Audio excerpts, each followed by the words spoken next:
If you are in a condition that asking a request from somebody directly might be refused, do you have a better idea to persuade them to accept your request? The door-in-the-face technique is a commonly used one which might be able to help you achieve your goal. You can try raising a larger request in the first time, which will definitely be refused. Then you can ask for your original request, which might have a better chance to be accepted by the respondent. Psychologically, the door-in-the-face technique method is one compliance method, which is based on the fact that refusing the larger request will increase the likelihood to accept a subsequent smaller request.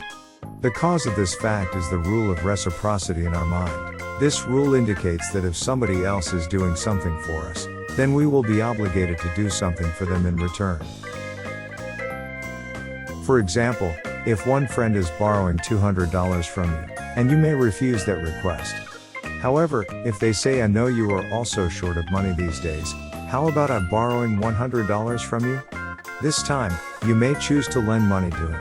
This is because you may think that your friend already have done something for you by decreasing the amount, which makes you feel that you owe something to him, and thus accept his request in return. Another famous example for this technique is the Chaldini Experiment on 1975. Robert Chaldini asked a group of testers to escort a group of juvenile delinquents to the zoo, and only 13% accepted the request. In another group of testers, the first request they received is to spend 2 hours per week with those young delinquents for 2 years. Then the second request is to escort them to the zoo, which is the same as the first group. This time, 50% of the testers in this group accept the second escorting request. In our daily life, there are many situations we can make use of this technique to enhance the chance of success for a request. For example, you are about to ask a pay rise from your boss. You know that asking for a 10% might be refused. However, if you raise a request to a 15% in the first time and then decrease the request to 10%, the chance of success will be much higher.